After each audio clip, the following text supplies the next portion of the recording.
citric acid. So citric acid does have a sour flavor. It's used in flavoring. It's in food additives. So I put Skittles on here because I thought, yeah, Skittles, they probably have citric acid. But it's in citrus fruits. So it's kind of another flavor component we kind of like, in addition to lactic acid. And again, it's the first acid associated with the Krebs cycle. In the laboratory, we are going to do a reaction. In fact, this was one of the media that you guys got to inoculate last time. Remember, we had a kind of a greenish colored medium that we inoculated, streak up the slant, and stab. It was the citrate ionization test. That test doesn't actually test to see if organisms can run the Krebs cycle. It's testing for the presence of an enzyme that lets the bacteria take citric acid from the medium and take it across their membrane. If they can take it in, presumably they're going to do something with it, but we're just testing to see can they take it in. We're testing for the presence of an enzyme called citrate permease. More about that later. Okay, so what do you need to know about the Krebs cycle? You need to know basically what is it. So you could say, well, it's the second step in cellular respiration. The other thing that you need to know about it, it is a series of reactions that are going to allow organisms to catabolize organic acids, pulling carboxyl groups off. That happens twice. You pull 2 carboxyl groups off, and that's going to release quite a bit of energy. Most of the energy is captured in the form of reduced coenzymes. The other thing you want to know is where does this pathway take place? Anytime we want to know where a pathway occurs, what we're really asking is where are the enzymes? And you see these diagrammatic representations as though the enzymes were positioned in specific locations. Remember, they're not. But think about protoplasm, mixing soup pots. You have all these chemicals moving around. It's just what you see in the diagram is the series of reactions catalyzed by the enzymes. So these enzymes are mixing about in protoplasm, specifically which protoplasm. If we're talking eukaryotic cells, most of the enzymes are in what's called the matrix of the mitochondria. So eukaryotic cells have mitochondria, and inside the mitochondria you have what is equivalent to cytoplasm, but it's called the matrix.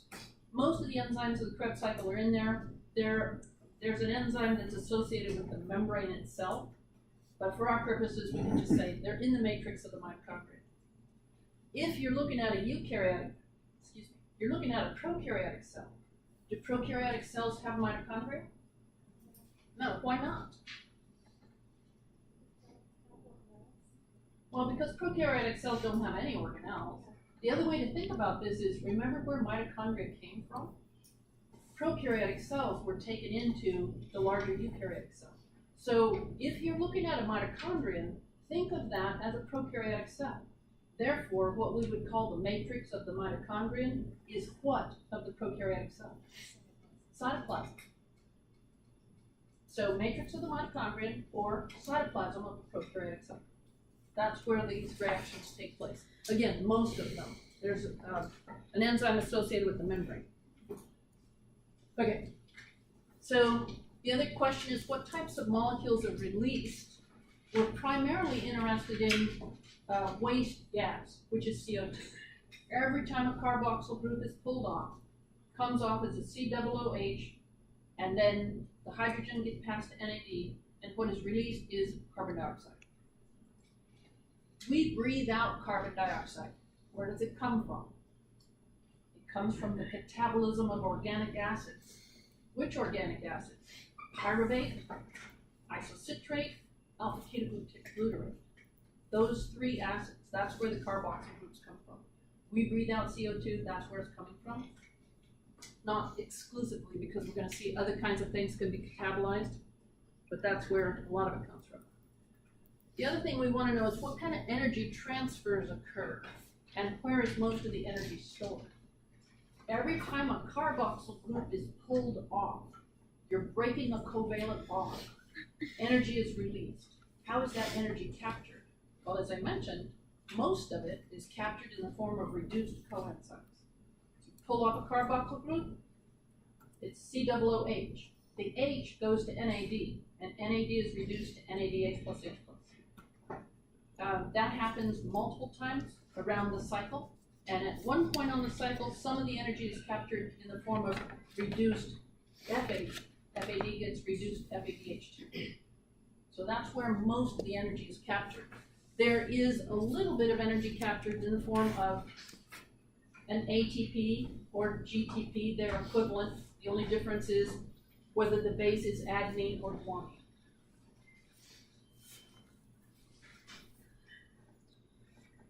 So again, where does this happen? The enzymes required for the Krebs cycle, if we're talking eukaryotic cells, the enzymes are in the matrix of the mitochondria.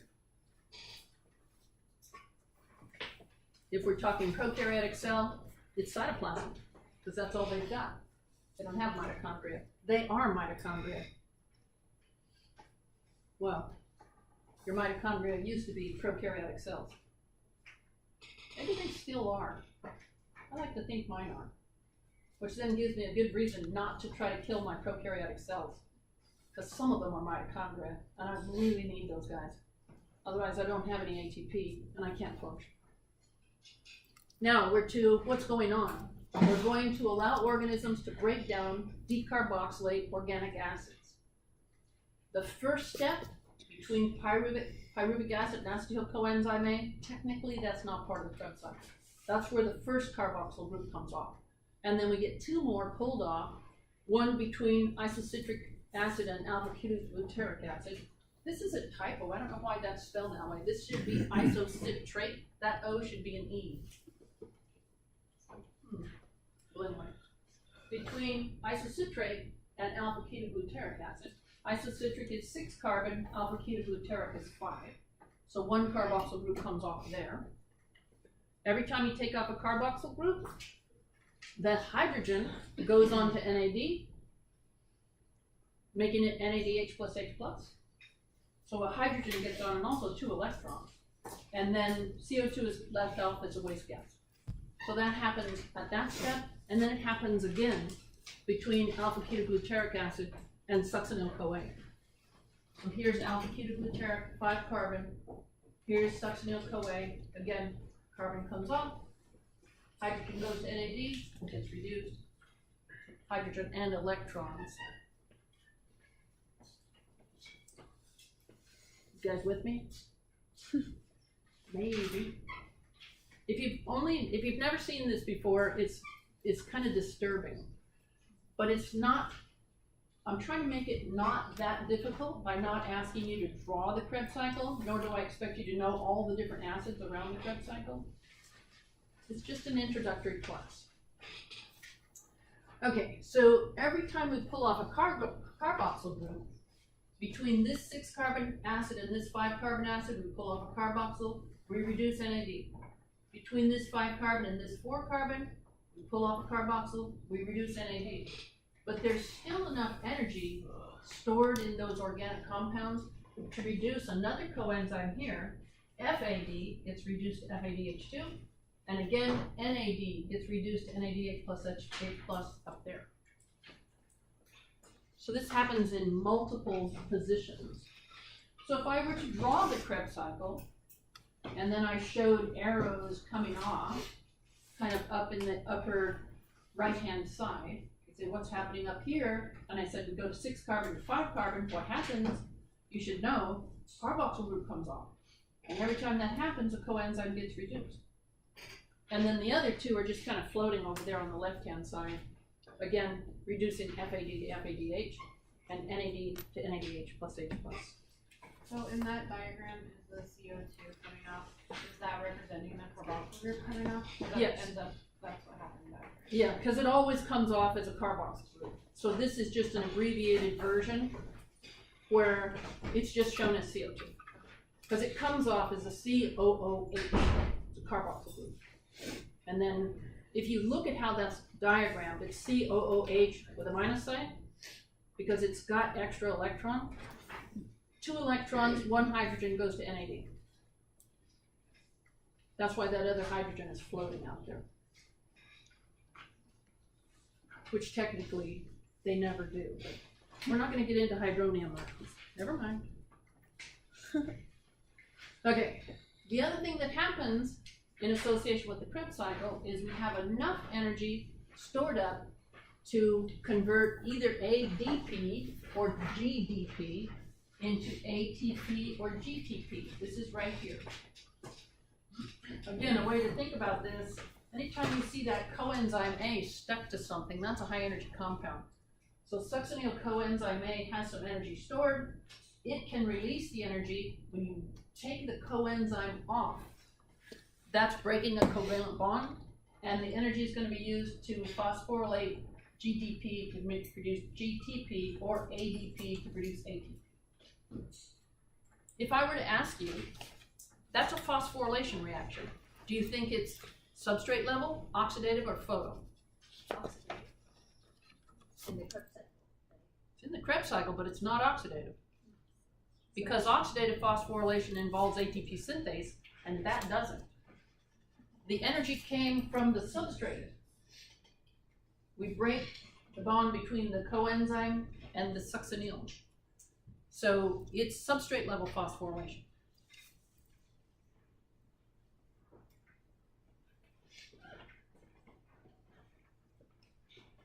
This is an important thing to keep in mind because we're going to see oxidative phosphorylation. We haven't gotten to that yet. We're going to. It's a part of cellular respiration, but it has nothing to do with the Krebs cycle. We have to go to the third part of cellular respiration, which is the electron transport chain. So the Krebs cycle is always a substrate level phosphorylation If phosphorylation happens at all, it's substrate level, yes. in the Krebs cycle. Yes, and there's only one. So it's really not producing much in the way of high energy compound. Again, a lot of biology textbooks try to tell you that the Krebs cycle yields a whole bunch of ATP. No, it doesn't. It yields one. One per cycle, which is 2 per glucose. Because you get twice around the cycle per glucose. Everybody see that one? Because you take glucose apart, you get 2 pyruvates, and then each pyruvate becomes acetyl coenzyme A, and each acetyl coenzyme A runs through or starts that cycle, so you get to go through it twice. So you get 2 ATP per glucose from the Krebs cycle, and that's substrate level phosphorylation. Still, it's not very much. Yeah, there it says, substrate level, in red. So there's 2 ATP per glucose, 1 per cycle. Again, most of the energy that was released from breaking the covalent bonds, pulling the carbons off, most of that energy is stored in our reduced coenzymes, NADH plus H plus and FADH2. Those reduced coenzymes have a much greater energy potential, and we're going to see why shortly. So, in order to see how this is tied to making ATP, we have to go to the last part of cellular respiration, which is the electron transport chain, or sometimes it's called the electron transport system. Both of these biologists like to use acronyms, so they'll call it the ETC or the ETS. If that wasn't confusing enough, they will also sometimes call this the respiratory chain. Well, anyway, I usually call it just the electron transport chain, because electrons are going to be transported. This is going to be a series of reactions involving a series of proteins that are associated with membrane. And then we have to look at which membrane. So it says here most of these are integral proteins. They're not all integral proteins. Some of them are peripheral. Most of them are integral. This is a diagrammatic representation. And this is fairly standard also. For biology textbooks, you will see a representation of an electron transport chain. What we see in this diagram, these yellow colored molecules are what? Phospholipids. Okay, so those are the phospholipids. We've got our phosphate head, which is hydrophilic, our fatty acid tails, which are hydrophobic. They're forming this lipid bilayer. And this is kind of typical of membranes that I diagram. You don't see any other kind of lipids there, even though we know there have to be different kind of lipids. We have a protein here. This is called a flavoprotein. This FMN is flavin mononucleotide. That's a coenzyme. Here's another coenzyme Q. Then we have this complex, cytochrome BC1, this is cytochrome C, this is cytochrome AA3. One thing that you should put into your memory banks, although this is handy to see a diagram like this is a diagram taken from one type of organism that was studied in depth, where somebody could say, this is the series of molecules in the electron transport chain. They're not all the same, especially when you're dealing with prokaryotic cells. The arrangement of those molecules can be different. The exact molecules in there can be different. So don't get too hung up on exactly what's in there.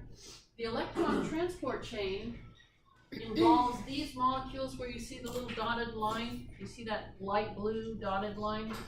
That's showing you the pathway of the electrons. The electrons in this diagram are coming off of NADH plus H plus. The electrons are coming off. They're ultimately going to be passed to molecular oxygen to form water.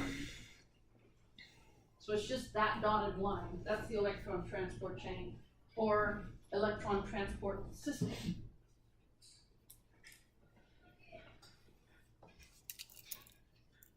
So most of those molecules are cytochromes. The ones that you need to know are cytochromes, which is really handy because you need to know cytochromes anyway. Cytochromes are pigmented enzymes. They have iron prosthetic groups. Those iron groups are alternately reduced and oxidized as electrons are passed. And there's a series of there's a series of oxidation reduction reactions that are going to take place. Again, we're not calculating anything, so you don't have to worry about reduction potential, oxidation potential, etc. But the dotted line kind of shows you the pathway that the electrons are following, coming off of NAD, going through a series of cytochromes, and ultimately being passed to being passed to oxygen to form water. Of course, to form water, you also have to have hydrogen. Where does the hydrogen come from? Well, hydrogen is always present when you have water. You'll see diagrammatic representations of it as H+, just hydrogen protons floating. My understanding is that's never the case. It's always connected to water as hydronium ions, which are H3O. Nevertheless, we draw it as though it's free. So the cytochromes are here, the BC complex, cytochrome C, cytochrome AA3. This one, cytochrome C, this is a substance that we get to test for in the laboratory. Some of you did this last Thursday. Do you remember rubbing your sample into the filter paper? Okay, so if you did that, if you took a sample of your bacteria and you rubbed it into the filter paper that was inside this little dish, and you got a purple spot, that told you that your organism was producing cytochrome C. You're testing for cytochrome C. Technically, you're testing for cytochrome C oxidase, but it's only you're only gonna get the reaction if cytochrome C is present. Anyway, so it's this peripheral protein here. Not all bacteria have it.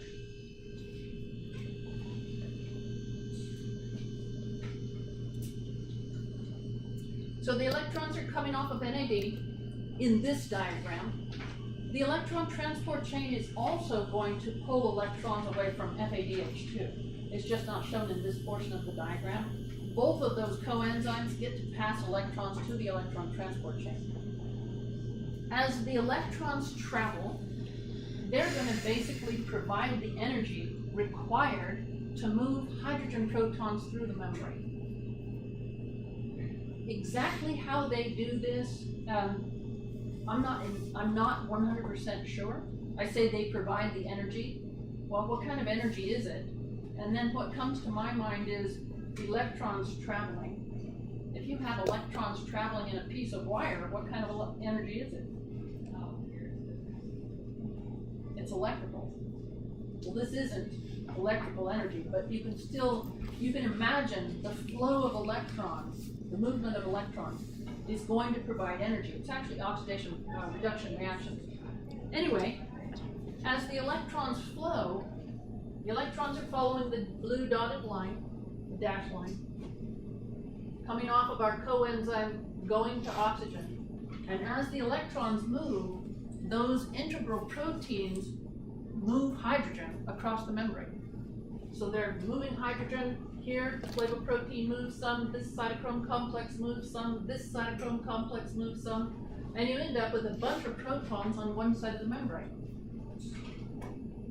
And that's significant because that's a concentration and electrical gradient.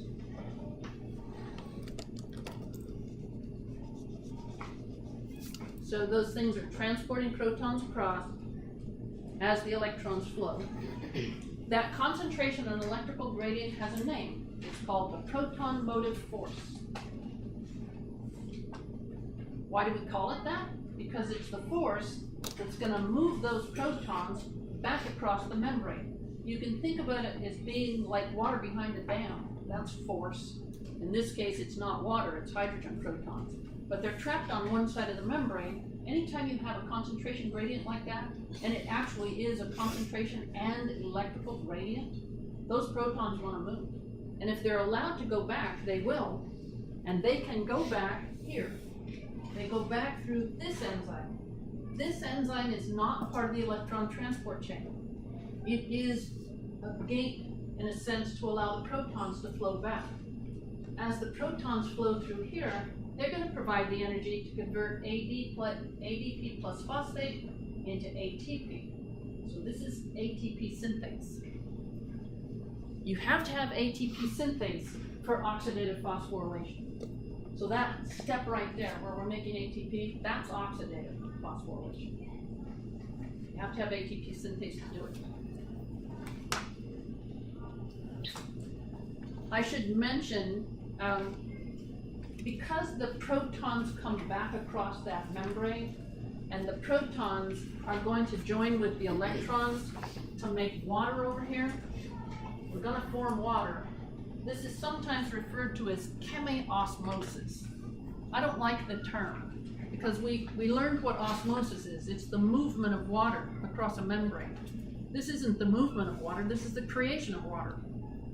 We're going to pull electrons off the electron transport chain, we're going to stick them on the oxygen, we're going to take the hydrogens that are coming through here and stick those on there, and we're going to form water.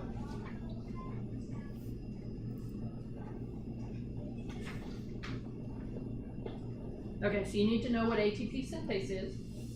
ATP synthase is an enzyme complex. It's really a very complicated enzyme. It has multiple parts, and some of them turn. We're going to show you a movie in just a little bit. ATP synthase is going to allow protons to flow through it, and that proton flow is going to provide the energy to make ATP, connect ADP and phosphate to make ATP. It takes 3 protons coming through there to make 1 ATP, and that's significant. Okay, so what do you need to know about the electron transport chain? Always we start out with what's going on. So the electron transport chain, it's basically a series of oxidation reduction reactions. This question is, where are these reactions occurring? Well, we just saw a diagrammatic representation of it. So in general, it's occurring in association with what? A membrane, right? So then, where is that membrane in the eukaryotic cell? In the eukaryotic cell, it's associated with the mitochondria, because remember, mitochondria are the powerhouse of the cell. Well, really, it's that inner folded membrane, the cristae of the mitochondria, because the cristae of the mitochondria are where ATP synthase is found. ATP synthase, I would argue, is a prokaryotic enzyme. It's actually within the mitochondria, it's encoded by genes, some of which are still associated with the mitochondria, and a lot of which have been transferred to the nucleus of the eukaryotic cell. Nevertheless, eukaryotic cells didn't make ATP synthase until they took in a prokaryotic cell. They had to get those genes from some other source. So in a eukaryotic cell, it's in association with the cristae, the inner folded membranes of the mitochondria. If we're talking prokaryotic cell, what's the only membrane they've got? Cell membrane. They've only got one. Prokaryotic cell only has a cell membrane. And again, if you think the mitochondria is a prokaryotic cell, then the inner membrane is the cell membrane of the prokaryotic cell.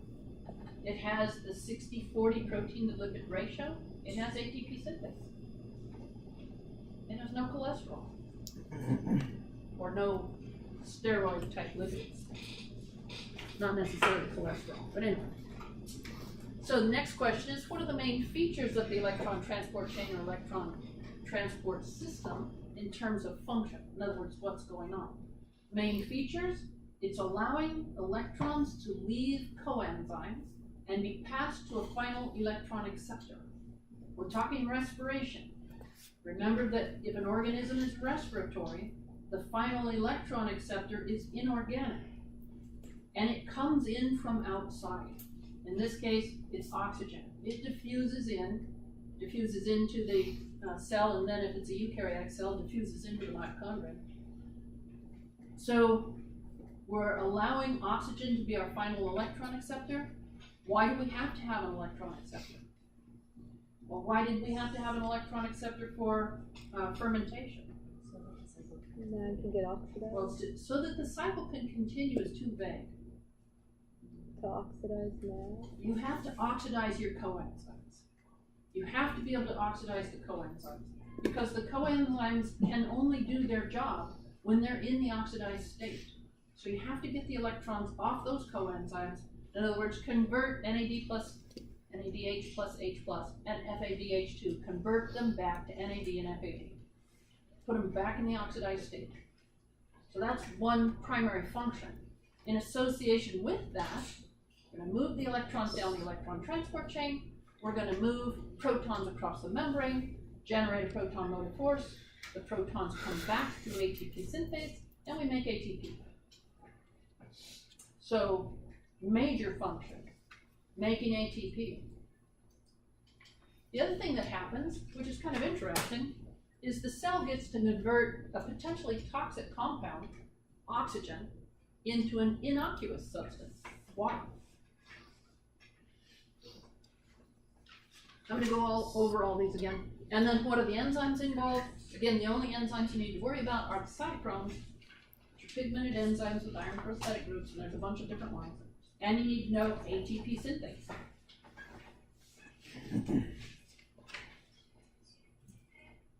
And then how does the hydrogen flow get associated with ATP synthesis? Again, protons going through ATP synthase, you have to have 3 going through to provide enough energy to convert 1 ADP plus phosphate into ATP.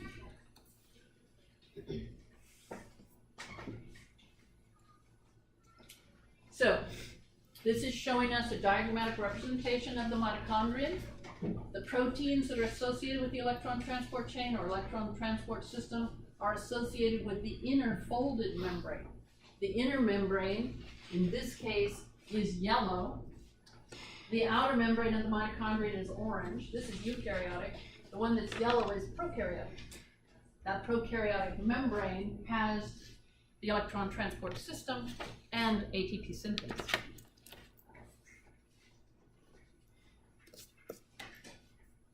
So those inner folded membranes are called cristae. I showed you guys a film that was the film about mitochondria, and it showed mitochondria going along. And then the cristae look like fingers. They're kind of tubes of membrane that have all this action going on the surface. Anyway, if we were looking at just a prokaryotic cell, again, the membrane is their cell membrane. It's the only one they have. Now, functions associated with the electron transport chain. There are multiple. One, it's going to allow for the oxidation of coenzymes. We have to have the coenzymes in the oxidized state to run the Krebs cycle. Also, to run glycolysis, you have to have the coenzymes as NAD for glycolysis, as NAD and FAD for the Krebs cycle. So one important function of the electron transport chain is to oxidize coenzymes so they can be used again. So where do the electrons go? They go to the final electron acceptor, which in the diagram was molecular oxygen, but might not be. It could be nitrate.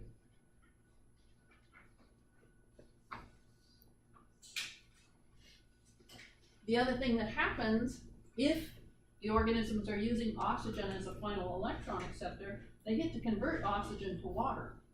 Turns out, oxygen is potentially very toxic.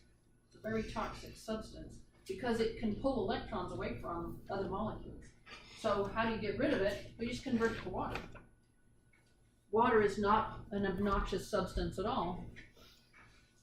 So we're converting a potentially toxic substance into water.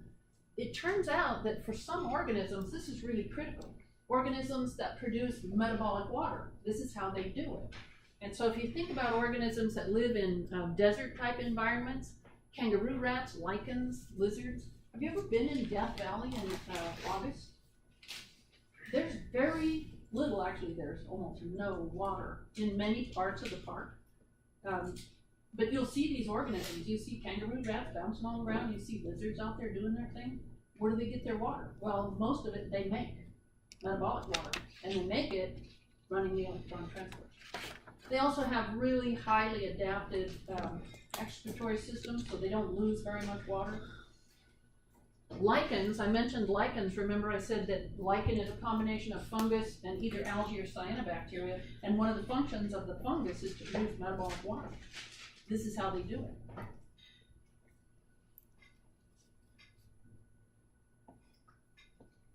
So making water is important. The other thing that's going to happen is indirectly the electron transport chain is going to allow for the production of ATP. Remember, ATP synthase is technically not part of the electron transport chain, but it is the electron transport chain that allows for the formation of the proton motive force. We've got to get the protons on one side of the membrane. That is where the electron transport chain comes in. So you get a bunch of protons over there, have the proton motive force, and then the protons go back through ATP synthase, and as I said, it takes 3 of them moving through in order to generate 1 ATP.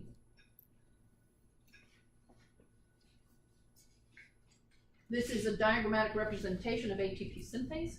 Here you can see it is a complex molecule, and it actually turns. They've done some really ingenious experiments involving actin and fluorescent microscopy to see that this business, both this portion and this portion, this thing turns.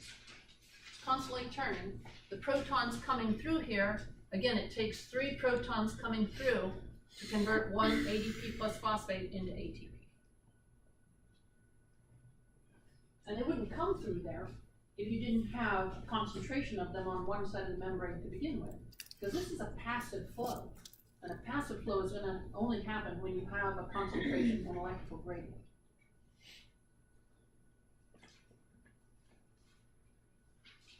So it's the proton motive force. That's why I like to call it that. It is a force that's going to push those protons through. So it's just a gradient.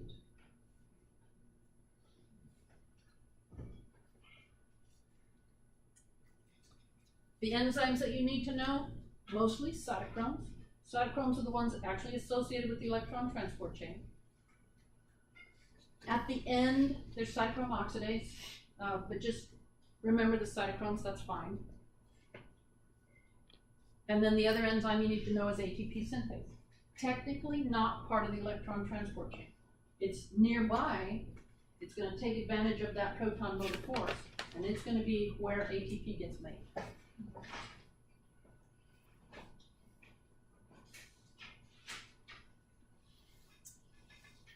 So ATP synthase is essential in the sense that it's going to allow the protons to go back through, and without it you wouldn't make ATP at all via oxidative phosphorylation. Well, actually you could, but you'd have to use a different method. So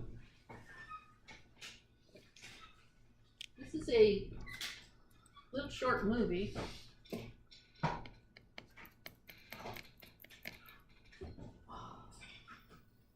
It might run.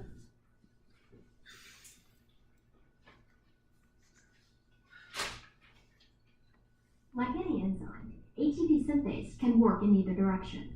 If the concentration of ATP is high and the proton gradient low, ATP synthase will run in reverse, hydrolyzing ATP as it pumps protons across the membrane. Well, that's showing it going in the wrong direction. This is a movie that you can find online, and in the first part of the movie it's showing you the way it was functioning, where the protons are flowing through and it's making ATP. but it can also run in reverse and To use show the ATP. rotation of the central shaft, a short fluorescent actin filament was experimentally attached to it. Single filaments attached to single F1 ATPases can be visualized in the microscope. But not in this movie because it stops there. Anyway, so they actually could see it, and that's how they knew that it turned. So they've analyzed, this is an enzyme they've analyzed extensively to understand how it works. 3 protons go through, 3 turns, 1 ADP gets converted to ATP. Yeah, and there's lots of diagrammatic representations of it, but you can see it's a pretty complex molecule. Okay, so that's the end of cellular respiration. Now, I kind of started this section by talking about how do we make ATP. And I said if organisms are chemoheterotrophs, they can make ATP using either substrate level or oxidative phosphorylation. We've covered those 2 types. Now we're going to move on to the next section. What's the third way we make ATP? Photophosphorylation. Photophosphorylation. Yep.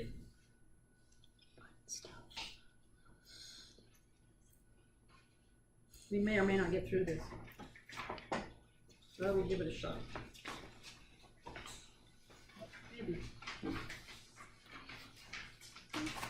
Now, the title of this is Photosynthesis and Biosynthesis.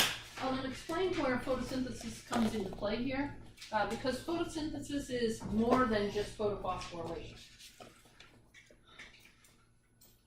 So, as I said, if organisms are chemotrophs, we know that chemo refers to their energy source. If they're chemotrophs, then their energy source is chemicals. And we've seen that they use that energy to make ATP. They can do it using substrate level phosphorylation. That's the kind of phosphorylation that occurs during glycolysis, but also during one reaction of the Krebs cycle. Or if they have an electron transport chain or electron transport system, then they can use oxidative phosphorylation, where they can oxidize coenzymes and pull the electrons off, pass them to oxygen, and then pump hydrogen proton across the membrane. Hydrogen protons come back through ATP synthase, and we make ATP. Everybody got that part? Hopefully, the oxidative phosphorylation is somewhat clear, because it turns out when we start looking at photophosphorylation, it's very, very similar. Which makes me a little bit uneasy that so many people like to spray herbicides around. Because my understanding of how herbicides work is they interfere with photophosphorylation. It's like, ugh. If they're stopping that in the phototrophs, what might it be doing to chemotrophs that are respiratory? I don't know, but it doesn't sound good. Okay. Notice I changed the color. Why did I change my color from red to green? Green pigment? Yeah, because chlorophyll molecules are green, and a lot of phototrophs use chlorophyll. We're going to find out they don't all. But anyway, phototrophs get their energy from light, so they're going to be making ATP via photophosphorylation. It's our third mechanism. Here we see some organisms that are green. So we've got a couple of different types of algae, and then the picture on the right, those are cyanobacteria. Those are actually Anabaena. So photophosphorylation, if I ask you to define it, photophosphorylation is making ATP using light as the energy source. Phosphorylation means we're sticking a phosphate on ADP to make ATP. And we're going to find out that photophosphorylation also requires ATP synthase. So it's not that different from oxidative. So if organisms are going to use photophosphorylation, that means they have to have some type of molecule that allows them to respond to light. We often hear it referred to as they're going to capture light energy. There's different ways that they do this, but basically they're going to have different molecules that are sensitive to light, and the molecules are going to respond to light in some way. So these things are referred to as light trapping pigments. That's not entirely accurate. But again, here we see some cyanobacteria. They can do this. If we're talking about algae or cyanobacteria, The molecules that they use are chlorophylls. We also saw that algae have other pigments, so they have carotenoid pigments, and they have phycobilin proteins. Those can work as antennae molecules, which I'll talk about in just a little bit, but it's actually the chlorophyll pigments that are involved in getting electrons moving.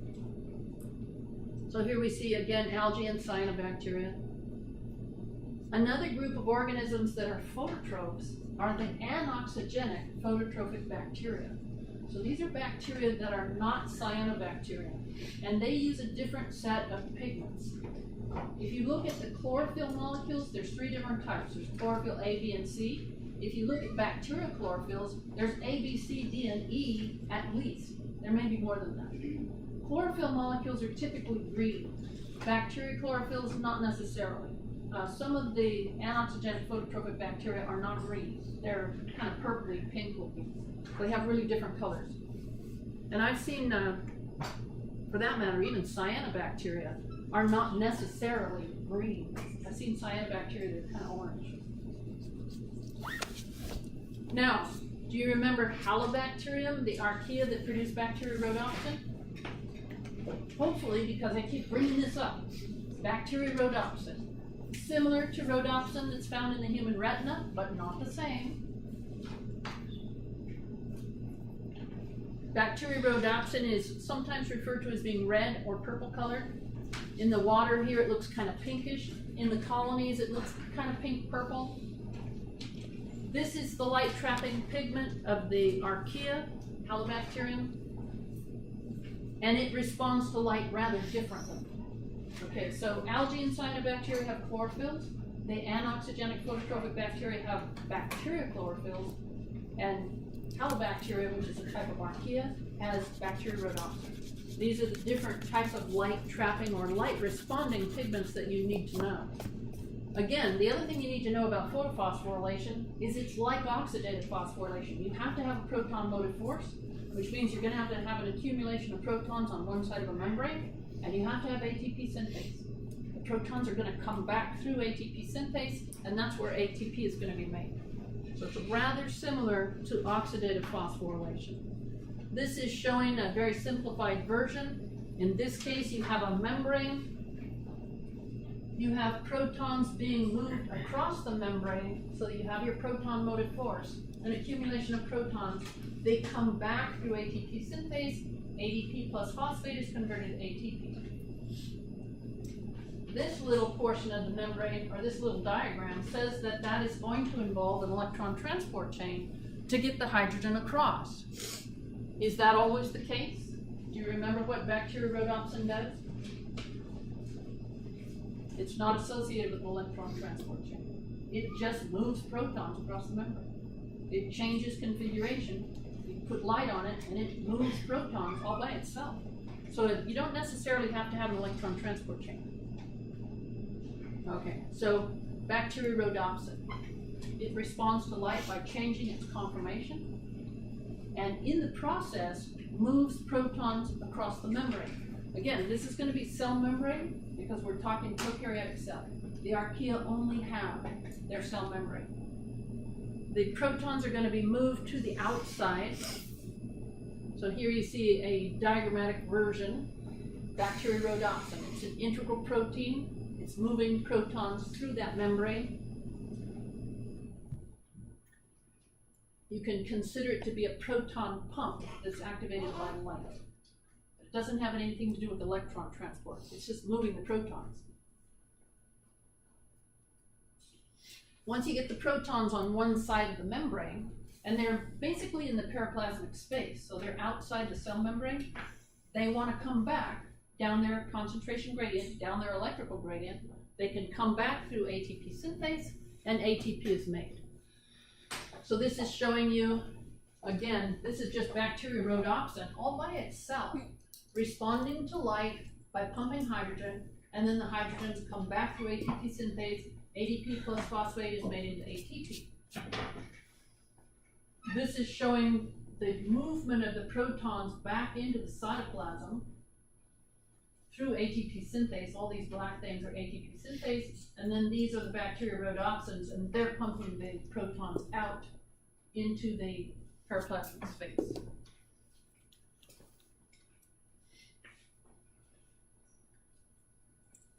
So again, cell membrane, very simple, no electron transport chain involved. Will I ask you that on a quiz? Sure I will. Over and over again, you keep getting bacterial rhodopsin. It's like, really? It's a big deal. It's like the rhodopsin in our retina. It's produced by archaea. It's named bacteriorhodopsin to confuse you. No, it's named bacteriorhodopsin because they used to think those guys were bacteria.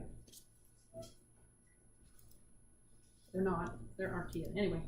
Okay, now back to our chlorophyll and bacteria chlorophyll molecules. These are also going to respond to light, but they're not going to respond to light by moving protons. Instead, they're going to respond to light by moving electrons. So these guys are going to be associated with electron transport chain. You'll see the electron transport chain shown in a lot of different ways. So in this case, you see molecules being struck by light. Light energy is striking chlorophylls.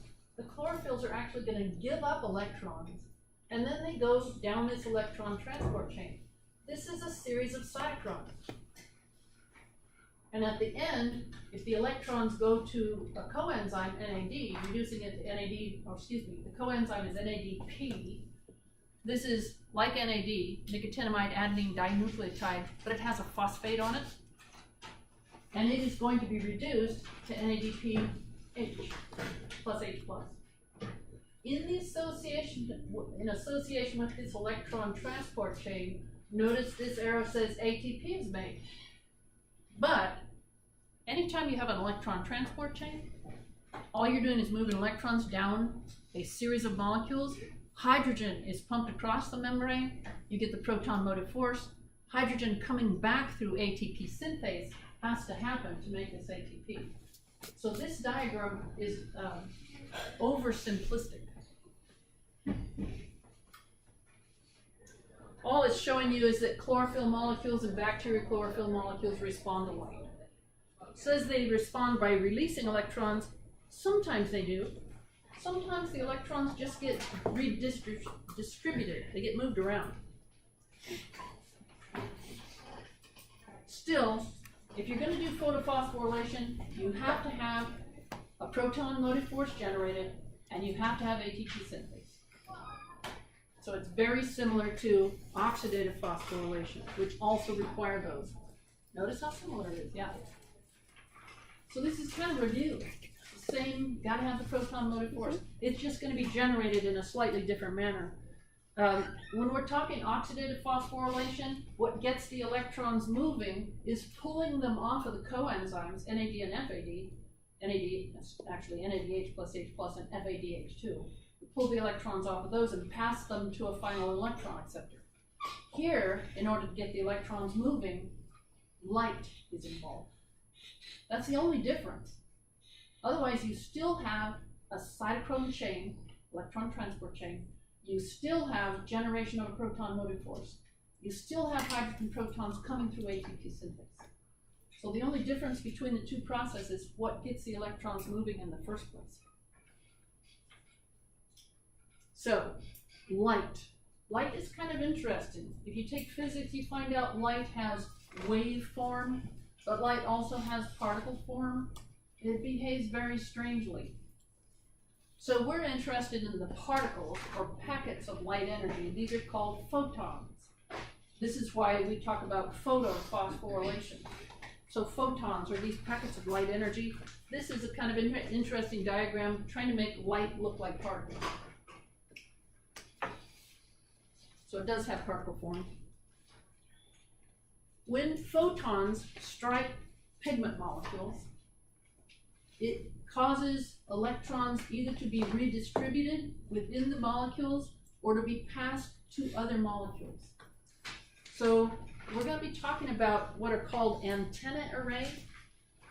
Here you see a series of molecules that are not actually passing electrons to another molecule, but there's what's called resonance energy. And so light is striking these pigments, the electrons can travel, eventually they get to a reaction center and they leave that pigment and get passed to a different molecule. so they're moving. Those antennae array can be just chlorophylls, but they can also involve carotenoid pigments, or they can involve phycobilins. As far as I know, the reaction centers are always chlorophylls or bacteriochlorophylls. Once the electrons get to the reaction center, they can leave the atoms. They actually leave the atoms and get passed to another molecule. And they tend to go in pairs. So they're leaving the reaction center, they get passed to something else. You can think about electrons being passed to a higher energy shell. They get to a higher energy shell, sometimes they just come back. But if they leave the molecule, they're actually gone. And then the molecule has to get replacement electrons. So here we see the energy transfer happening down there. Well, okay. So making ATP using light as the energy source can be divided into two categories. It's either cyclic or non-cyclic. The difference between them, if the reaction is cyclic, electrons leave the pigments, they get passed to some other molecule, they go through an electron transport chain, and they come back to the pigments. They actually cycle. They come back, that's cyclic. If the electrons leave the pigments and they never come back, then that's non-cyclic. And that means the pigment is going to have to replace the electrons they've lost. They have to get them from some other molecule. The other thing that I should point out, most of these diagrams look really simple, and they will show you what appears to be one chlorophyll. In fact, when you look at photophosphorylation, the chlorophyll molecules tend to be in accumulations that might be 200 or more molecules. They're big bunches of pigment molecules. They are associated with cellular membranes, but all the diagrammatic versions that you see are just very, very simplified. They're called photosystems. There's photosystem 1, photosystem 2, also called pigment systems, and there's a whole bunch of pigments and other electron acceptors and so forth. Well, okay, so we're going to look at cyclic photophosphorylation first. In cyclic photophosphorylation, again, the electrons are induced to leave the pigments because of light, and they're going to come back to the pigments when they get through passing through the electron transport chain. So here again is a very simplified version where you've got pigments. This is photosystem 1. Photosystem 1 is struck by light. This looks like lightning. It's not like lightning. It's visible light. Anyway, the light strikes the pigment. The pigment passes its electrons to an electron transport chain, which are mostly cytochromes. From there, the electrons come back to the photosystem. So it's cyclic. They leave, they come back. As the electrons travel down the cytochrome chain, the cytochromes pump hydrogen across the membrane, generate a proton motive force, and when those protons go back through ATP synthase, ATP is made. If it's cyclic photophosphorylation, the pigments get their electrons back, so you don't have to worry about replacing them. This can just continue, and basically the cell can make as much ATP as there is light energy available. We're just going to make ATP.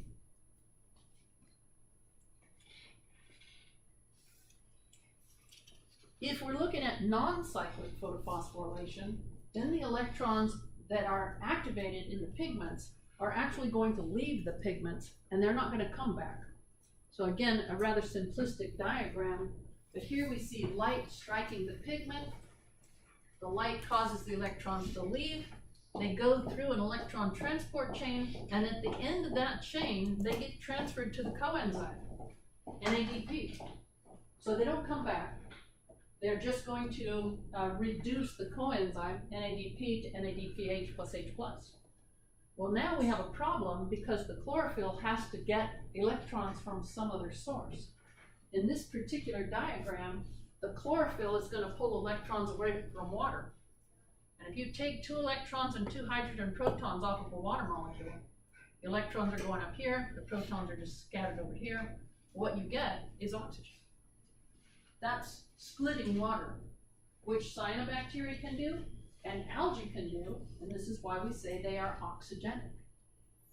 Oxygenic means they generate oxygen. How do they do it? They split water. They can only do this when they're carrying out photophosphorylation. And they do it because those chlorophyll molecules have to replace the electrons that left. Now, this is showing cyclic photophosphorylation as it shows up in your lecture notes. Actually, this is in the lecture syllabus, not in the lecture notes. But if you look in the lecture syllabus, you'll see this diagrammatic representation.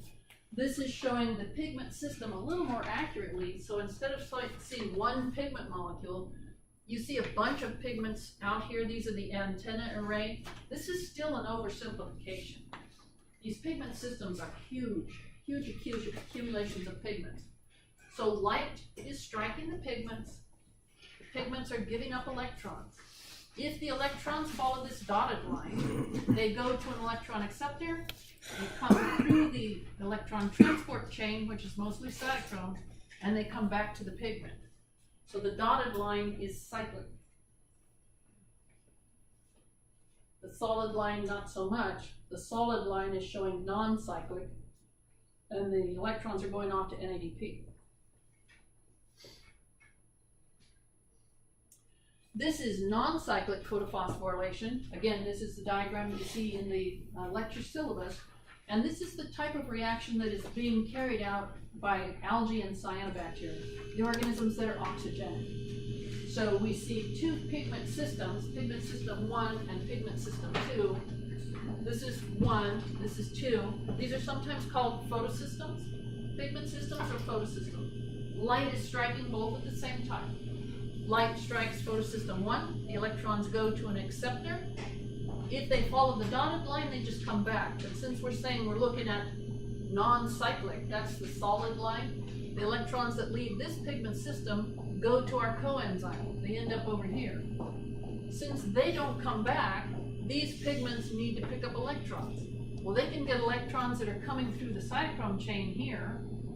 Where did those come from? They came off of these pigments. These pigments pass their electrons up here to plastoquinone. Since these electrons left and ultimately ended up over there, these pigments need to pull electrons from some source. Where do they get it? Water. They can split water, take the electrons and hydrogens off of there, and what's going to be left over is oxygen. So these guys are oxygenic because they can split water. Okay. Now, not all of the energy that's captured by phototrophs is captured in the form of ATP.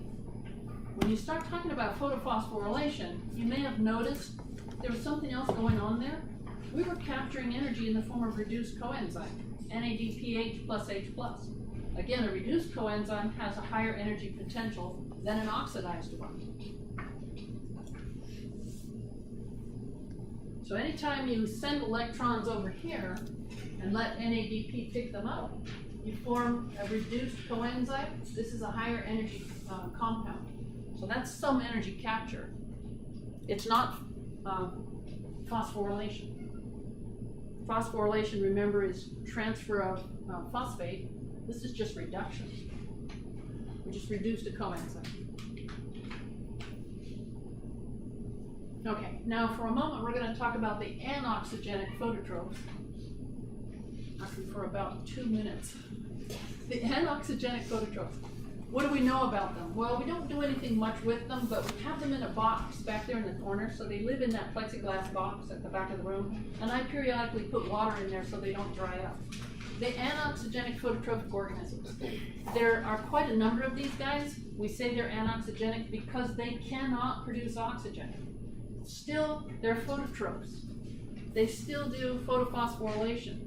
This is a picture of the Winogradsky window.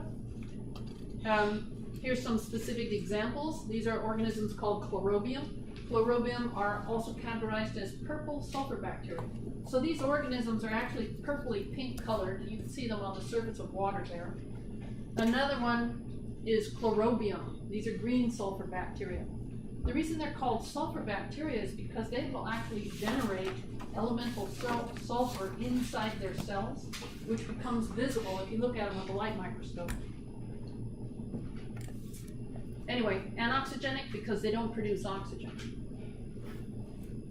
And the reason they don't produce oxygen is because they can't split water. Making oxygen requires that you pull electrons and hydrogen protons off of water molecules, and these guys can't do it.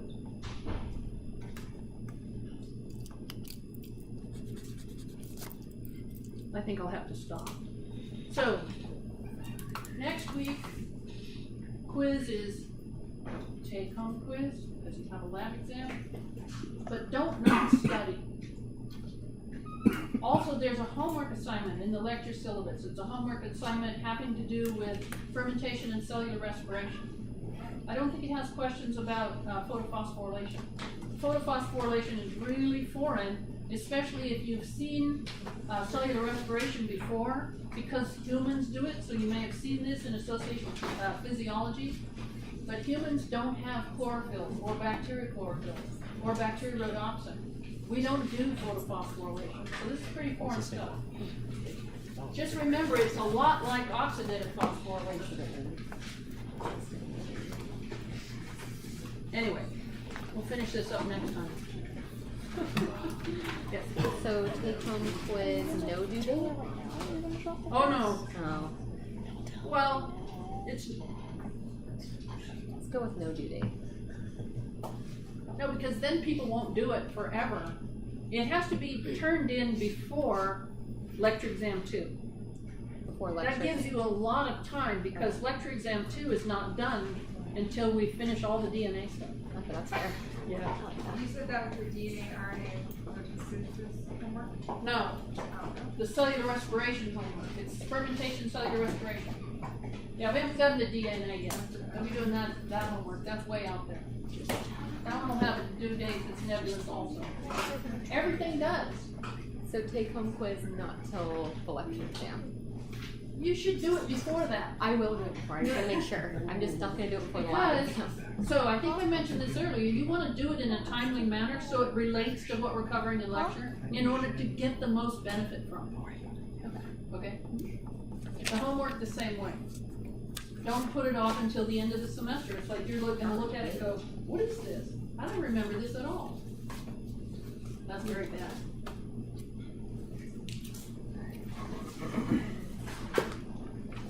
The other thing is, a take-home quiz, make sure that you get the right answers before you turn it in.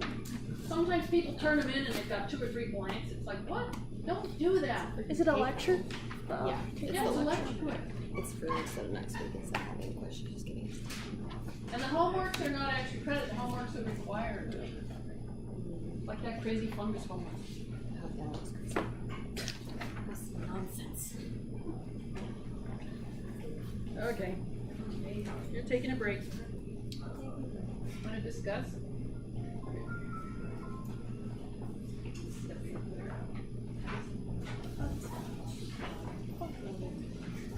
I got pajamas out though for real hot sun. Might find out.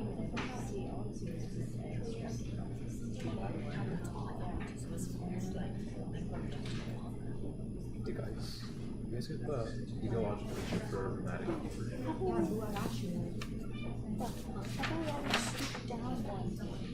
Okay, sorry.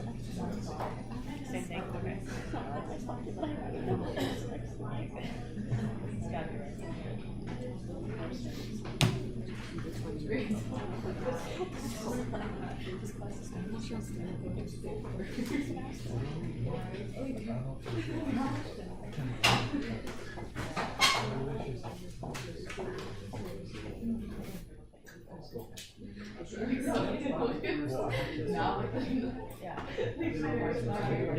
one or the other one?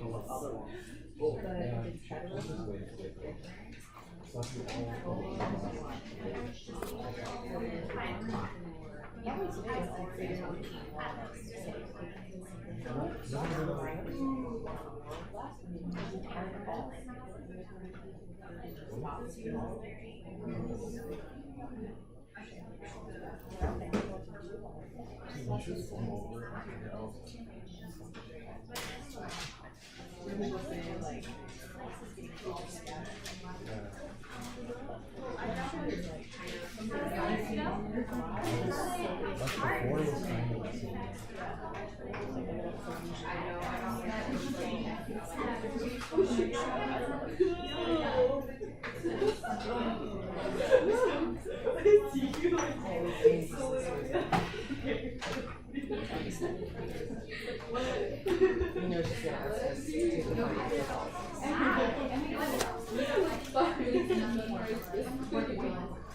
For sure. You can write it or you can draw it. Draw it. Oh, did you stop it? I don't know.